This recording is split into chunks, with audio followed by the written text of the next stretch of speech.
Bom dia a todos e a todas. Nós estamos, então, dando sequência ao nosso 7º Simpósio Internacional sobre Migração e Religião. Religião e Migração na Perspectiva da Ecologia Integral, um olhar a partir da Pan-Amazônia. E hoje nós temos a honra de receber aqui o professor Vigílio Maurício Viana.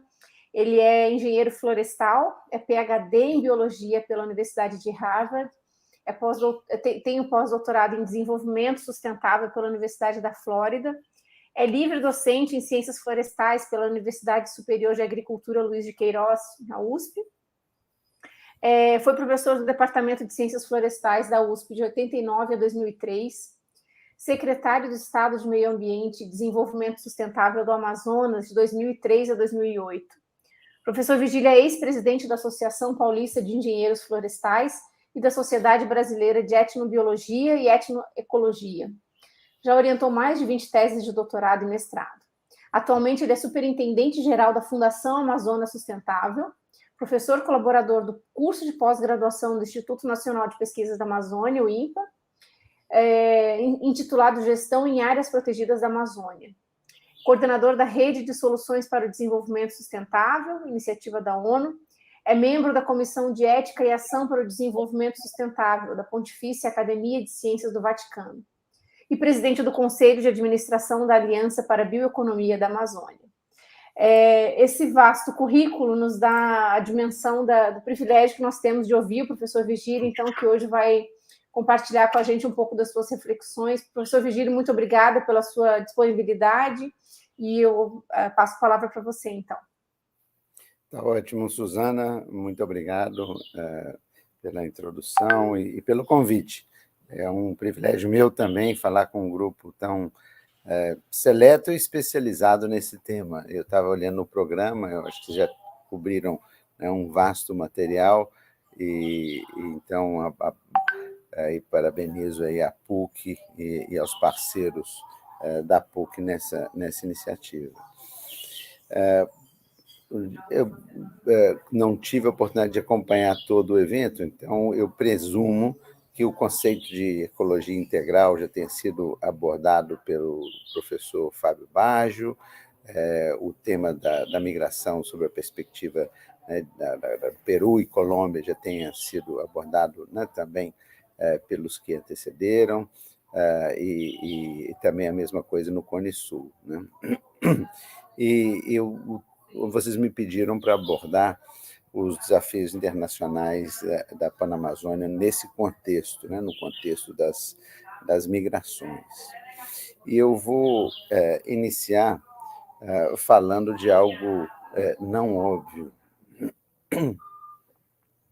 Quando falamos de migração, a primeira coisa, ou na Amazônia, o primeiro tema que vem é a migração internacional. E aí nós temos um fluxo migratório muito grande da Venezuela para basicamente todos os países da América Latina, mas de uma maneira mais intensa para a Colômbia, e depois o Brasil, e também o Equador, Peru, até o Chile. Enfim, basicamente toda a América do Sul. E um segundo grupo migratório importante é dos haitianos. E como vivo em Manaus, então eu tenho uma posição, de uma certa forma, privilegiada em ver e sentir esses fluxos migratórios. Na semana passada mesmo, eu passei por um centro de acolhida que fica do lado da Secretaria de Meio Ambiente, aqui do Estado, e com uma quantidade enorme de pessoas.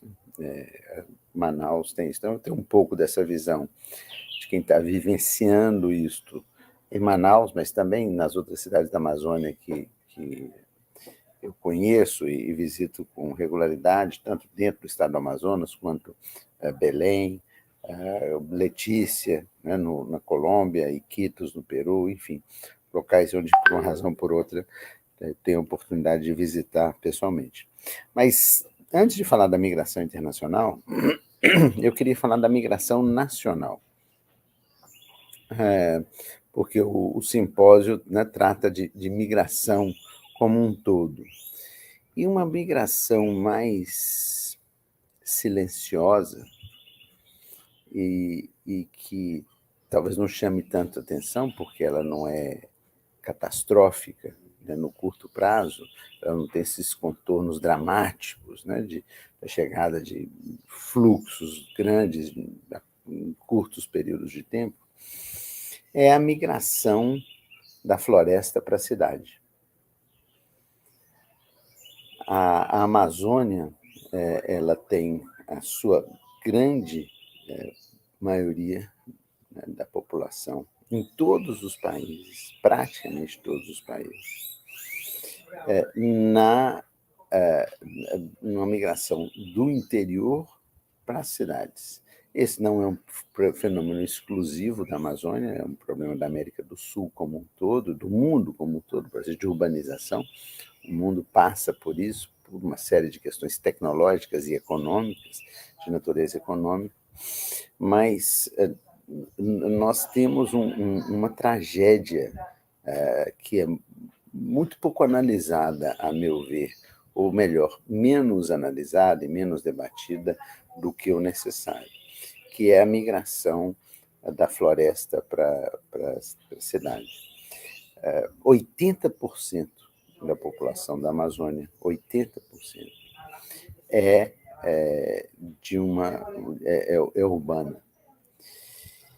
E Manaus, por exemplo, é uma cidade gigantesca, tem mais de 2 milhões de habitantes. Belém, grosso modo, do mesmo tamanho. A região metropolitana de Belém é um pouco maior, mas Manaus, individualmente, maior do que Belém. São cidades enormes, né? Enormes. E com um nível de desagregação social e pobreza gigantesco. E eu tive o privilégio de trabalhar com o Darcy Ribeiro no início da minha carreira profissional. Foi meu primeiro emprego, foi no Rio de Janeiro, e com o CIEPS. E o Darcy falava que, diante dos descaminhos do Brasil, nós só temos duas alternativas: ou nos resignamos ou nos indignamos. E ele, Darcy, dizia que era daqueles que não se resignaria nunca. E eu subscrevo também a essa atitude. Então, essa situação das casas com palafita, com esgoto a céu aberto, uma dinâmica de urbanismo que os municípios não dão conta de lidar. Então, como não há um planejamento urbano suficientemente eficaz, o que predomina são invasões. Invasões controladas por grileiros, que têm uma economia extremamente azeitada e dinâmica e próspera. Invadem, abrem rua, vendem lotes, aí passa um pouquinho entre o político, eles dão o nome da invasão em homenagem à mãe do governador, a filha do governador, a avó do governador, ou do prefeito, e aí com isso o prefeito se sente compelido a botar água e energia, etc., e faz todo o movimento envolvendo todos os órgãos pertinentes para fazer isso. E nós temos, como resultado dessa tragédia, um fenômeno assim, super crítico, né?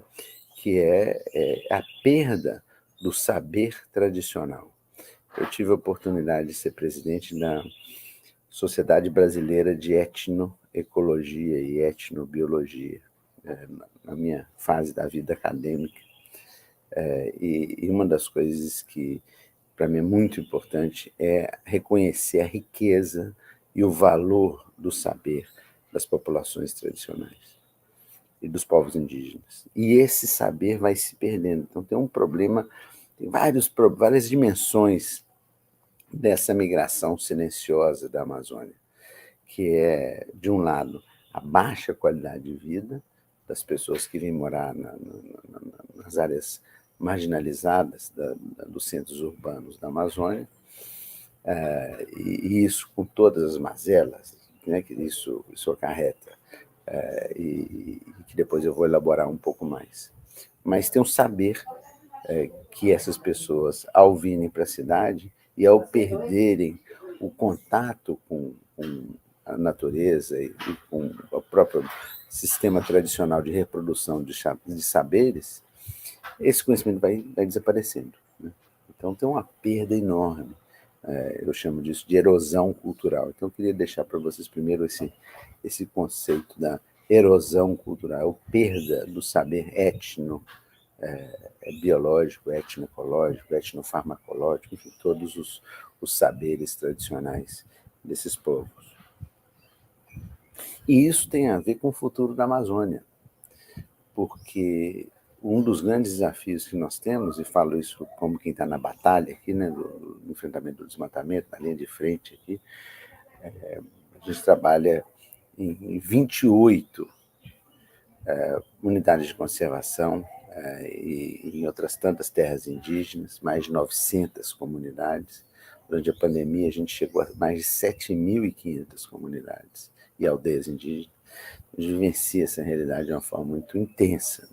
O trabalho da FAES, Fundação Amazônia Sustentável, é um trabalho de solucionologia. Então, nós somos de ação, né, e a luta, enfrentar.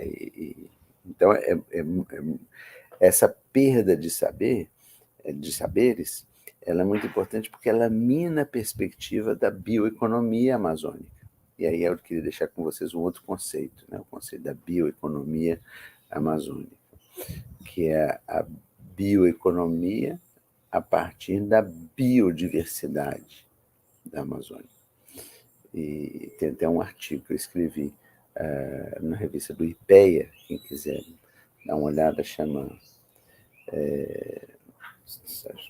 Novo Tempo, né? O Tempo do Mundo, na revista do IPEA.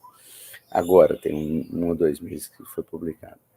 E sobre abordagem sistêmica para o desenvolvimento sustentável. E lá eu coloco o conceito de bioeconomia amazônica. E esse conceito de bioeconomia amazônica para que essa economia do açaí, do pirarucu, do buriti, enfim, de todo esse mundo de espécies potenciais, para que isso funcione bem, nós temos que fazer uma ponte ideológica para o futuro, que é o que o Daryl Posey falava. Aliás, eu esqueci de falar no início, eu gosto muito de interagir pelo chat. Então, quem quiser fazer uma pergunta, um comentário pelo chat, pode ir fazendo no decorrer aqui da fala. Eu vou fazer uma fala só de meia hora, para que a gente possa ter um tempo de interação com vocês. Então, quero muito que vocês interajam. Daryl Posey foi um grande antropólogo, estudou muito os caiapós, e ele cunhou essa expressão, né, uma ponte ideológica para o futuro. É uma ponte entre os saberes dos povos indígenas e populações tradicionais e as mais modernas, ciência e tecnologia. Então, isso é algo que... Essa migração é um fator de perda disso. E não só pelo cidadão, né, que vai da floresta para a cidade, mas também pela rejeição que está associada a isso. Então, mesmo aquele que fica na aldeia ou na comunidade, o jovem em especial, tende a rejeitar isso. Bom, isso é um problema que eu queria dar um foco. E um outro, eu falei da abordagem sistêmica, então estou colocando aqui no chat, viu, pessoal? Abordagem sistêmica, né? Falei anteriormente, falei do conceito de bioeconomia amazônica, e agora eu vou falar de um conceito de envolvimento sustentável. Eu escrevi um artigo sobre isso há muito tempo, na revista da Unicamp, salvo engano, chama-se Ambiente e Sociedade, e isso surgiu de uma história muito interessante, que eu vou contar para vocês aqui.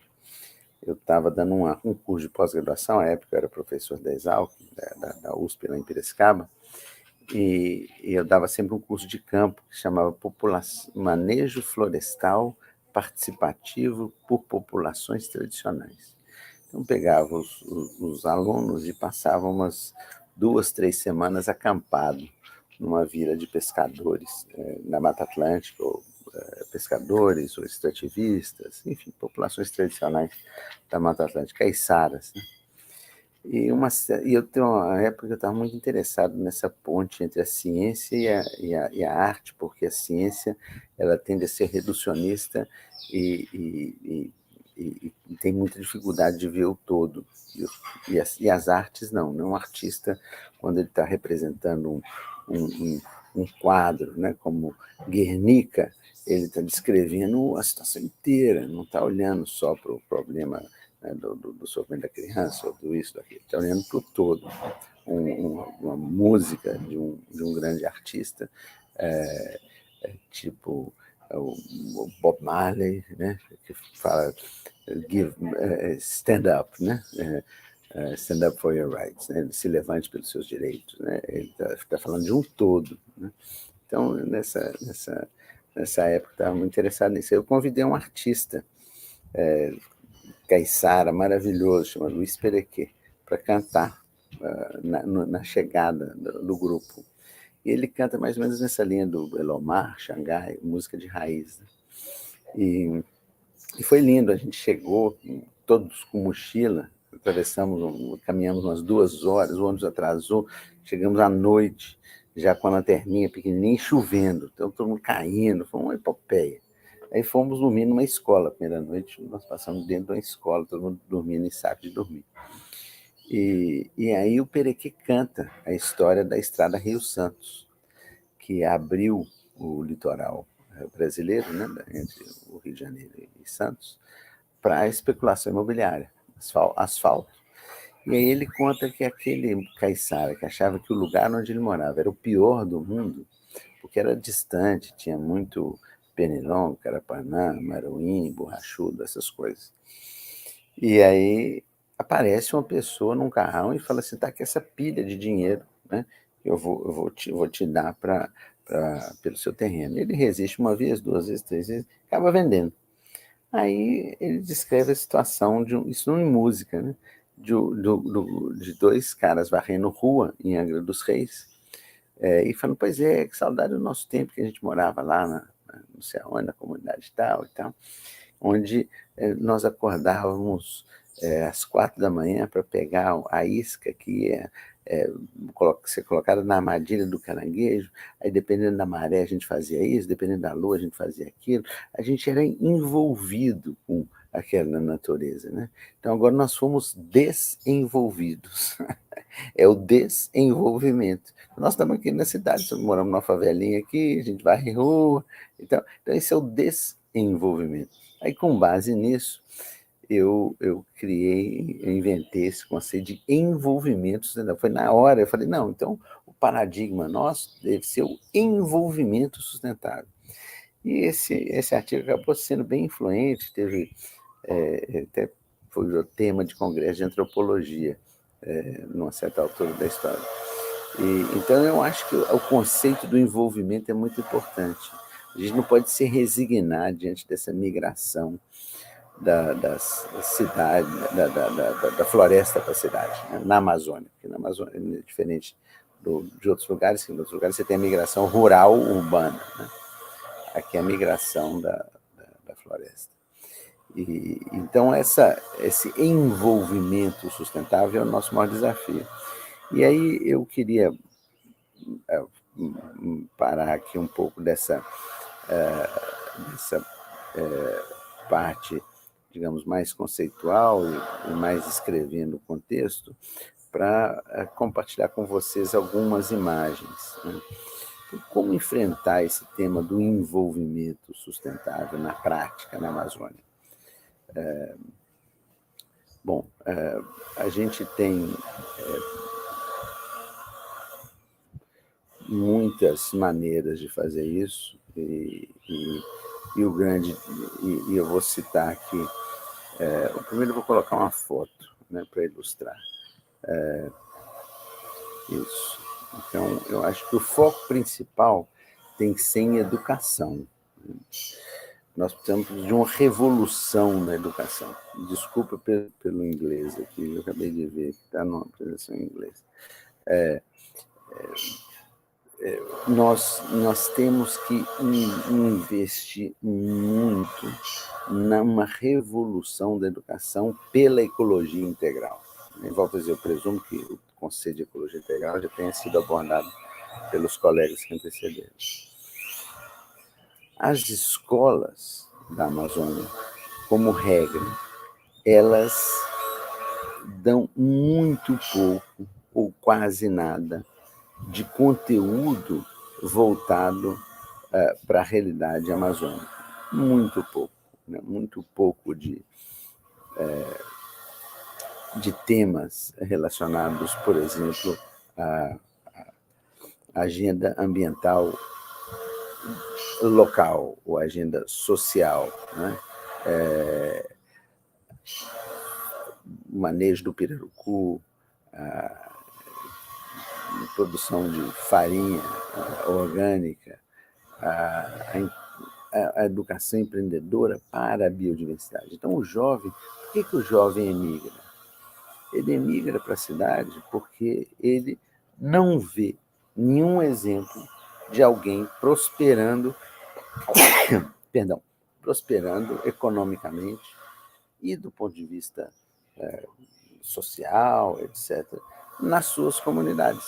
Ele vê as pessoas emigrando para a cidade, desses que emigram, a grande maioria se dá mal, mas um outro se dá bem. Então, ele olha para a cidade falando assim, eu vou para lá, para melhorar de vida. Então, é essencial a gente dar aula sobre a realidade. E aí eu vou contar uma história para ilustrar um outro conceito importante.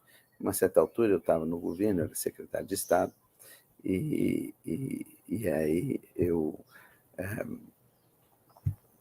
parei a tela, e aí eu visitei estava na inauguração de uma escola no rio Tapauá, que é um afluente do rio Purus. Tapauá, água preta, e o Purus, água branca. E nessa confluência dos rios, né, tinha uma escola que estava sendo inaugurada. Eu, entre no discurso do governador, do secretário, do prefeito e tal, eu era de meio ambiente, não era a agenda principal minha. Eu fui no bastidor, perguntei para a professora, que era a diretora da escola, falei, professora, tem alguma aula aqui sobre o porquê esse rio tem água preta e o outro tem água branca? Ela olhou para mim com a cara meio quase espantada. Assim, não. E aí eu fiz outra pergunta. Tem alguma aula sobre o porquê os peixes desse rio são diferentes do outro? Não. Aí eu fiz a terceira pergunta. Tem alguma aula sobre como manejar os peixes, já que aqui essa comunidade todo mundo vive principalmente na pesca, manejar, pescar para não acabar e tal, fazer sustentável? Ela olhou para mim com a cara assim, super...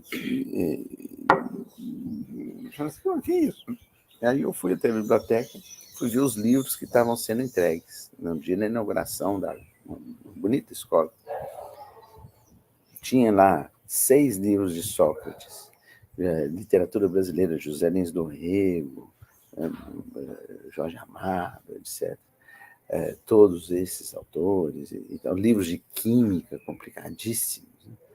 De física, mas nenhum livro sobre os peixes da Amazônia, nenhum livro sobre qualquer coisa da Amazônia. Então, a gente tem aí um desafio enorme de fazer uma educação, e aí o conceito que eu chamo é de educação relevante, né? Educação relevante. Eu já vi uma pergunta aqui, eu já vou abordá-la. Uma pergunta do Breno. Sem dúvida. A pergunta do Breno é ótima. Falando da migração da floresta para as cidades, podemos pensar ser este um reflexo invertido, ou seja, da cultura urbana que atinge as populações interiores, sem dúvida. É esse ideal de que o bom é o que está fora, né? O bom é o da cidade. O que eu tenho aqui, o pirarucu, não vale nada. O açaí não vale nada, etc. O que vale é o celular da cidade, é o shopping center, enfim, aquilo que vem pela novela. E o paradigma é um paradigma de desenvolvimento urbano. O desafio nosso é gerar prosperidade ambiental na floresta, como forma de promover o envolvimento sustentável, tendo como eixo principal a educação. E aí a estratégia nossa é essa estratégia que eu chamo de abordagem sistêmica, que é tratar essa complexidade da prosperidade a partir de uma visão do todo. A migração ela não é fruto só, né, de uma faceta dessa realidade. Ela é fruto de um conjunto de fatores. E a estratégia nossa, depois de mais de 1.000 oficinas de planejamento participativo que fizemos, né, nessa Amazônia profunda, ela está baseada, ela foi sintetizada nesse diagrama, que está também explicado em mais detalhes nesse artigo do IPEA. Aí, na estrutura externa estão os 17 Objetivos do Desenvolvimento Sustentável, né, publicados pela ONU, coincidentemente no mesmo ano que o Papa lançou a encíclica Laudato Si, que é uma encíclica de leitura obrigatória para todo mundo que trabalha com o tema de sustentabilidade. Não é um texto pesado, é um texto leve, é um texto que o Papa fez pensando muito nessa uma maneira de como dialogar com a crise ecológica, crise climática e uma solução. A solução é o caminho da ecologia integral. E aí essa estratégia nossa, que chama abordagem sistêmica para o desenvolvimento sustentável da Amazônia, envolve os 17 ODS na parte externa. Então, a gente tem o tema da energia, da fome, do gênero, etc. E dentro dele, depois de mais de 1.000 oficinas de planejamento participativo que fizemos no meio da floresta, né, com um foco muito grande de gênero, quer dizer, estimulando muito a participação feminina, em particular, nós chegamos a esses 8 eixos, que são educação e cidadania, infraestrutura comunitária, que aí é água, energia elétrica, conectividade, moradia, etc. A geração de renda, o empoderamento. O empoderamento é o fortalecimento das associações de base, que representam as comunidades e os territórios, né, para defender os direitos. A gente vive hoje um momento de assalto aos direitos das populações indígenas, em particular, da Amazônia. A gente tem um processo de abrir a porteira para passar a boiada, né, literalmente. Então, a estratégia nossa é fortalecer as organizações de base local, que são aquelas que estão na linha de frente, capazes de enfim, lutar por um outro mundo, né? É necessário ter inovação tecnológica, então apoiar pesquisa e inovação, soluções simples para fazer com que a bioeconomia seja mais produtiva, a conservação ambiental, quer dizer, atenção para a questão das queimadas e dos resíduos, etc. A questão da gestão, que é muito importante, ter transparência, porque existe uma questão de desconfiança nos governos, nas instituições, né, em função de corrupção, desonestidade, de maneira geral, ou ineficiência, incompetência. Então, a transparência é muito importante. E saúde, né, em especial no contexto da pandemia, nos chamou isso. Esses são os 8 eixos principais dessa abordagem sistêmica. No centro disso está o desenvolvimento humano. A gente tem que focar nas pessoas. Esse desenvolvimento humano ele tem um componente de educação, mas muito das pessoas. E aí eu vou fechar aqui com uma fala relacionada ao tema da família. é muito importante repensarmos o papel da família. E a gente tem uma desagregação familiar enorme em função de problemas de estupro, violência contra as mulheres, e o tecido social com a desagregação familiar, ele gera problemas muito sérios. A gente tem um trabalho, por exemplo, de primeira infância, de 0 a 6 anos. E uma das coisas que mais me chamou a atenção quando a gente começou esse programa foi a proporção de crianças que não têm brincadeiras com os pais. Brincadeira de 0 a 6 anos. Brincadeira de ficar na cama ali, mexendo, não sei o quê, ou na rede, né? Brincando com uma bolinha, com uma coisinha, com coisa que faz barulho, etc. Essa falta de estímulo afeta o desenvolvimento da capacidade cognitiva. A falta de carinho e afeto, que é outra coisa, que está ligada a essa desagregação familiar, afeta a estabilidade emocional, o desenvolvimento da inteligência emocional das pessoas. Isso tem consequências para o mundo profissional. Então, eu falo de desenvolvimento humano de uma forma muito ampla, né? Eu falei da educação, falei da primeira infância, a questão de proteção dos direitos das meninas, o combate ao incesto, a violência, o estupro, a prostituição. Depois, o outro fazer a floresta valer mais em pé do que derrubada, né? Por meio da bioeconomia. Isso vai mais adiante, eu termino aqui com uma definição que a gente amadureceu ao longo do tempo aí, sobre o que é uma abordagem sistêmica para a Amazônia, né? Uma metodologia para conjugar os conceitos de diversas ciências, para permitir que a gente compreenda a complexidade, né, da realidade, e, a partir disso, estruturar estratégias que possam orientar a ação prática, né? Programas, projetos de desenvolvimento sustentável. A lógica é que, num determinado território geográfico, estruturas sociais possuem diversas dimensões, né? E que, se elas não forem totalmente entendidas, com as ferramentas das várias ciências, a gente não consegue orientar esses programas de fazimentos, como diriam o Narciso. Então, esse é o conceito. Isso aqui é a sede da FAES em Manaus, estão todos convidados a conhecer. Isso é uma comunidade típica que a gente trabalha no meio da floresta. Aí.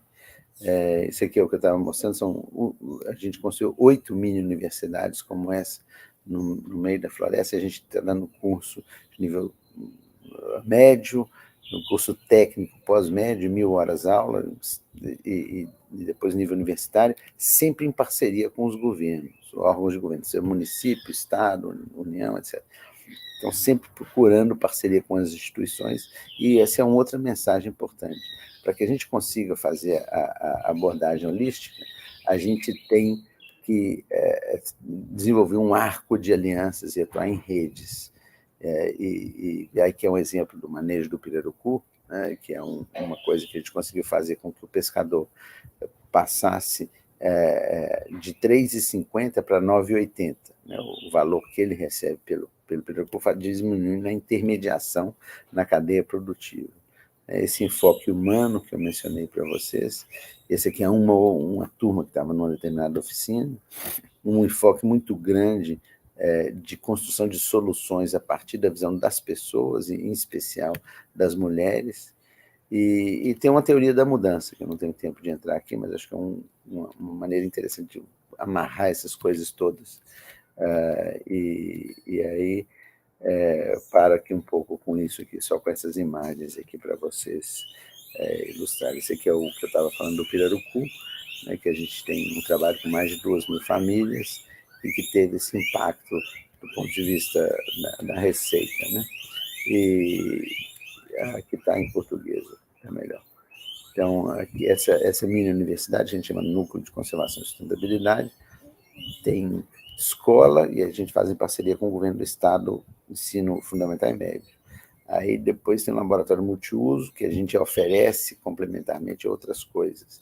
Um laboratório digital para acesso à internet, alojamento de alunos, porque os alunos não podem voltar todo dia, tem que dormir. né? Casa do professor, porque o professor muitas vezes não fica na escola porque não tem uma condição de alojamento, não tem água potável, não tem banheiro, não tem nada. E um centro vocacional que permite aos pesquisadores identificar, em conjunto com a sociedade local, aquela vocação, né? São os lugares que a gente tem isso, e algumas dessas imagens aqui do que a gente está... Então, esse é um alojamento, cada um traz a sua rede. E aqui é o impacto do ponto de vista de renda. A gente saiu do amarelo aí, em 2009, que era algo da ordem de R$300, para algo da ordem de R$900 em 2019. Conseguimos passar em cima da linha da pobreza. E do desmatamento, a gente conseguiu reduzir o desmatamento ao longo do tempo. Nesse último ano, nós conseguimos, nas áreas onde atuamos, 55% de redução e 28% de aumento fora das nossas áreas de atuação, sempre comparando coisas comparáveis, unidades de conservação em ambos os casos. E aí eu paro por aqui, né, e deixo com essa imagem para inspirar a nossa conversa, né? Então, essa turma que está aqui na Amazônia Profunda pode ter uma perspectiva de prosperidade, de qualidade de vida muito melhor do que se tornando um favelado. Mas por que elas emigram? Elas emigram por conta desse paradigma de que o desenvolvimento se dá só na cidade, mas porque também as oportunidades são na cidade, as oportunidades de educação, em primeiro lugar. Então, ao nós passarmos a ofertar cursos para os jovens no meio da floresta, a gente teve um impacto enorme nesse fluxo migratório. Enorme, enorme. E ao levarmos infraestrutura, tipo água potável, tipo energia elétrica, energia solar, o que aconteceu? Essas pessoas começaram a voltar, aquelas que tinham emigrado para a cidade, começaram a voltar para as suas comunidades. Então, eu queria terminar aqui com uma fala de esperança. A gente está num momento muito triste da história da Amazônia. Nós temos um contexto extremamente desfavorável hoje, extremamente desfavorável, com o aumento do desmatamento, que vocês estão vendo aí no dia a dia na imprensa, aumento de violência contra povos indígenas, mas o Papa Francisco, de quem eu sou um grande admirador, nos ensina ao seguinte: se por um lado a ciência nos mostra que as mudanças climáticas não nos dão espaço para o otimismo,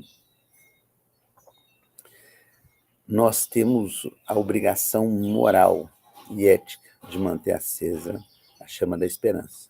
Então, nós temos que sonhar, manter o sonho vivo e transformar esse sonho em fazimentos. E exemplos como esses que eu mencionei aqui muito rapidamente para vocês, eu acho que nos permitem manter acesa essa chama da esperança. Eu paro por aqui e agora eu vou dar uma olhada mais atenta aqui ao chat aqui. E também pode ter uma inscrição, se alguém quiser se inscrever, a gente pode ter depois, ao final, alguma fala. Tá? Mas deixa eu responder primeiro aqui a segunda questão do Breno. Professor Virgílio, talvez fosse bom se você pudesse ler a pergunta, ou se você quiser que eu leia para quem está nos... eu não sei se o público no YouTube está acessando as perguntas, então seria legal. Tá jóia. Obrigada.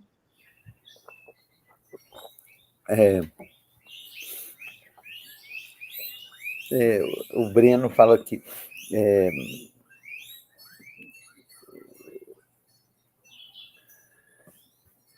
a pergunta é uma pergunta ótima. Os povos da periferia, né, do progresso são levados a valorizar o que vem de fora. E da mesma forma que os povos de dentro do desenvolvimento aceitam os produtos da periferia como valor. É interessante, é isso mesmo. Existe uma certa... primeiro, uma valorização de quem está na floresta do mundo urbano, né, dos produtos do mundo urbano. Agora, existe uma oportunidade para os povos da floresta, que é um mercado urbano ávido por produtos orgânicos, saudáveis e tal, que vem da floresta. Então, isso é o nicho da bioeconomia amazônica. Eu não vejo a bioeconomia amazônica como uma grande fornecedora de alimentos para o mundo, tipo a soja. né? Tipo a cana-de-açúcar, uma grande commodity, mas sim uma coisa gourmetizada, como a gente vê na agricultura familiar da Europa. Todos aqueles pequenos produtores de azeite da Itália, de Portugal, etc., foram transformados e foram evoluindo para ter a sua marca, o seu azeite, que um é melhor que o outro, ganha um prêmio, etc. Então, essa produção mais gourmetizada, ela tem um potencial de inclusão social, e aí volta ao tema da indignação do Darcy Ribeiro, importante, não pode se resignar diante dessa desigualdade. Então, para que a gente tenha inclusão social, nós temos que fazer com que essa bioeconomia, a partir de uma produção mais artesanal, né, seja interessante, ou seja, viável. Uma outra pergunta do Breno: haverá um pensamento que estimula um consumo que se faz distinto, porém tem o mesmo... o tema do consumismo. Não, acho que é o Breno está mandando, mas são comentários de várias pessoas, né? Então, perdão, acho que esse é do Eulálio. Então, o consumo existe dentro da visão da ecologia integral, uma necessidade de repensar os padrões de consumo, né? Repensar totalmente, ou melhor dizendo, revolucionar os padrões de consumo e os sistemas de produção. Tem que ter um sistema de produção com uma pegada de carbono menor, com uma pegada ecológica menor, de uma maneira geral, e temos que diminuir o consumo de coisas, em especial coisas descartáveis. Não faz sentido a gente ir no supermercado e comprar 3 tomates e vir com ele uma bandejinha de isopor.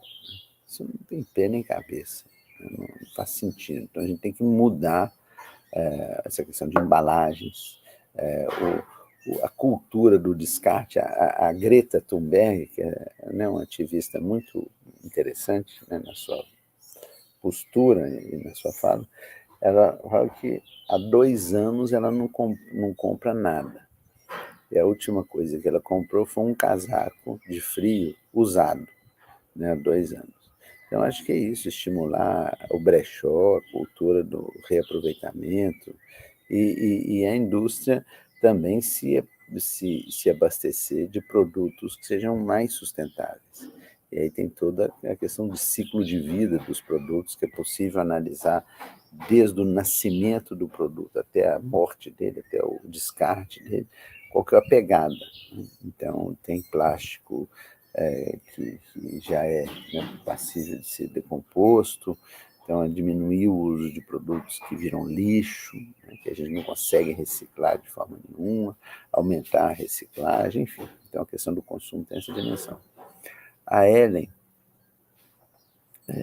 por isso pensar em diversidade socioambiental. Sem dúvida, a gente tem que valorizar a diversidade. Uma das coisas que a gente está fazendo também eu cito uma instituição semi-irmã aí da PUC, que é a Fundação Dom Cabral,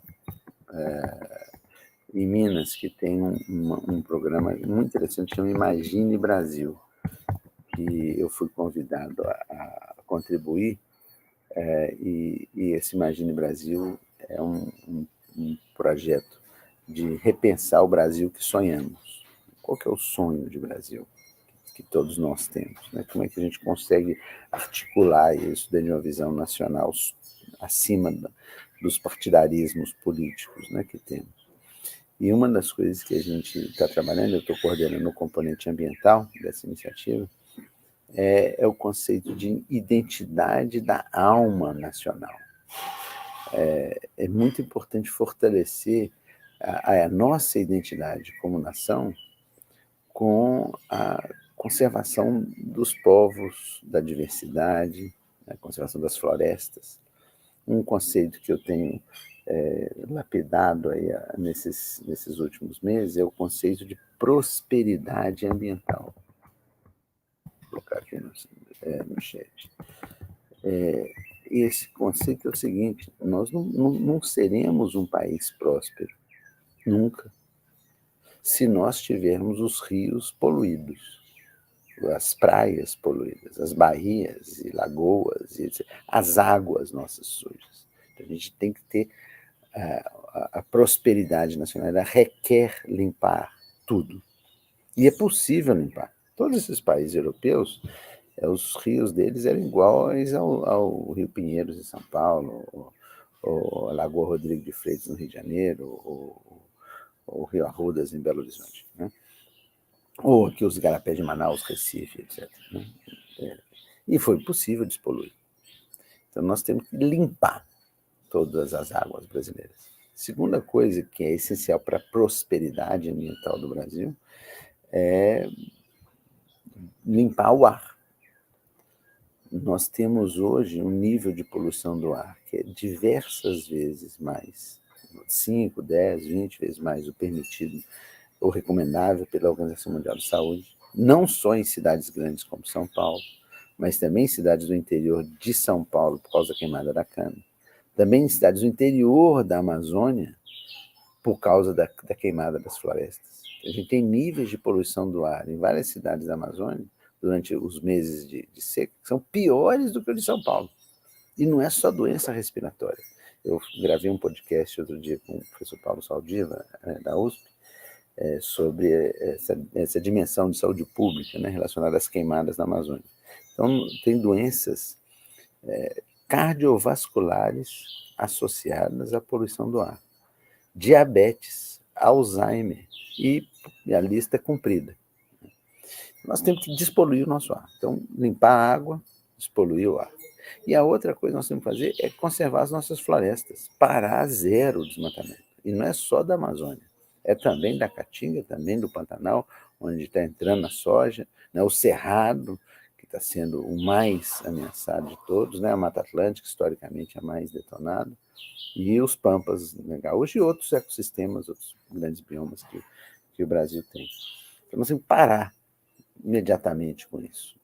E a alma brasileira tem que falar assim, opa, cada pedacinho, né, de Mata Atlântica que está sendo cortado, e a gente teve um recorde, né, de desmatamento da Mata Atlântica esse ano, cada pedacinho disso é como se fosse um crime lesa pátria, né, que tem que incomodar as pessoas. E a gente tem que recuperar. Eu fiz, aí nos últimos anos, todo ano eu faço uma aventura por um pedaço do Brasil. Então, há 2 anos eu fui margeando São Francisco, saindo de Minas até a Bahia, né? Mandei uns 3 dias de carro. E nesse último ano eu fui margeando o rio Jequitinhonha. É impressionante como esses rios estão mortos, né? Mortos não, mas assim, estão na UTI.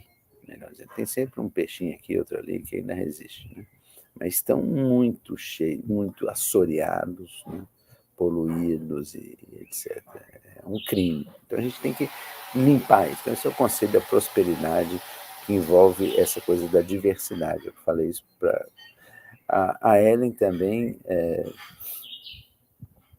Fala isso, da diversidade dos povos da Amazônia. A gente tem que ter o orgulho essa identidade, não é só com relação ao ambiente limpo, é também com relação a essa diversidade cultural. Olha que coisa maravilhosa, nós temos dezenas de línguas na Amazônia, a maior diversidade linguística, e são línguas tipo, como se fosse do português para o alemão e outro do alemão para o russo, né? São troncos linguísticos totalmente diferentes, né? Alguns são parecidos, outros são... Então, a diversidade de línguas, de cultura, de conhecimento, e volta ao tema do conhecimento, vou até colocar no chat aqui, no conhecimento etnobiológico, né? Que é super valioso, né? E importante a gente ter orgulho dele, olhar para isso como um patrimônio nacional, né? O Eulálio aqui coloca como tratar do problema do meio ambiente sem cairmos numa certa adocicação do problema e, por outro lado, como produzir um saber onde se reconheça a diversidade, não apenas das naturezas, mas também a diversidade de saberes e vivências. Como tratar sem cair na adocicação do problema.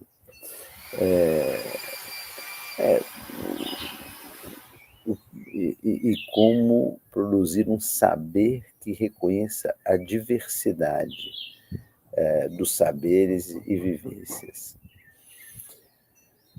Bom, a segunda parte, como produzir esse saber que reconhece a diversidade, a meu ver, o caminho é relativamente óbvio. Estudar essa diversidade e mostrar a beleza dessa diversidade, essa riqueza. Né? Então, não é só tem que mostrar um lado bonito dessa diversidade. Não é uma coisa, apenas é uma língua diferente da outra.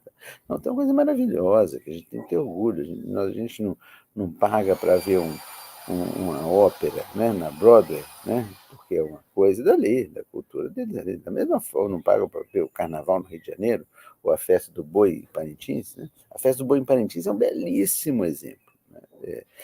Uma ópera a céu aberto, cabocla, autóctone, e que a gente tem que valorizar. É o maior festival cultural da Amazônia. Coisa maravilhosa. São 3 dias de uma coisa espetacular. Né? Para quem não foi, recomendo. É uma coisa maravilhosa. E ela tem muito a ver com a ancestralidade nossa. É um diálogo, né, do boi-bumbá, que veio do Nordeste, Maranhão, etc., que dialoga com a cultura indígena, porque aqui houve uma miscigenação, etc., e virou esse negócio. Né? E assim a gente tem a guitarrada, né, como música, no estilo, né, de música no Pará, tem cantoras como Fafá de Belém, enfim, tantas expressões artísticas maravilhosas. E tem um outro tanto disso que é anônimo, invisível. A gente fez uma coisa há uns anos atrás, Suzana, muito interessante, que foi um festival de música da floresta. Então, nós contratamos um grande poeta, talvez eu seja o maior poeta vivo hoje da Amazônia, o Celso Braga, músico também, para fazer oficinas no meio da floresta com jovens. E ele pegava quem já tocava alguma coisa e dava uma aulinha ali de canto, de harmonia, de tal, de isso aqui. E aí, no final, depois de oficina, de vários dias, faziam uma apresentação. E aí, ali tinha um campeão, né? Um que ganhava primeiro lugar, segundo lugar. E aí a gente trouxe depois todos os primeiros lugares, foram 10 festivais, todos eles para o final em Manaus. E que foi ótimo, fizemos num lugar super VIP. E o que surgiu de musicalidade autóctone, espetacular, por exemplo, no Vale do Juruá tem um estilo de forró que é um forró arcaico, maravilhoso. Tem um belíssimo artista, Éder, do acordeão, toca um forró que, quando a gente teve a oportunidade de convidar ele para fazer uma canja com Gilberto Gil, o Gil ficou doido. Falou, nossa, que forró maravilhoso. Então, tem coisas que são dos povos indígenas, mas tem coisas que são também das populações tradicionais, que são fruto dessa migração, especialmente no período da borracha, entre os migrantes de fora e os povos indígenas. Nem sempre uma história legal, na verdade, no geral, uma história trágica, né? Porque foi uma história de invasão de território, de morte, de violência, enfim, não foi uma história bonita. Mas depois foi reconciliada, né? O Chico Mendes, uma das coisas que o Chico foi muito importante foi nisso, né? De criar essa união dos povos da floresta e, de uma certa forma, reconciliar um pouco isso. Mas continua um tema, né? Hoje a gente tem conflitos de garimpeiros com indígenas, etc. A Adriana Fernandes pergunta se tem algum projeto de construção de um pensamento em prol da consciência desse indivíduo. Sim, aqui tem um programa feito pela FAS, vocês podem olhar no site da FAS, chama o programa Floresta em Pé, depois tem um programa de educação e cidadania, e diversos programas que a gente faz voltados para isso. E está aberto, inclusive, aí falo, convidando vocês, tanto estudantes quanto pesquisadores, profissionais, etc. A gente está super aberto a interagir de diferentes formas, desde fazer uma tese, né, até, enfim, visitar, etc. O Márcio pergunta como podemos articular fluxos migratórios internacionais na redução dos fluxos migratórios nacionais.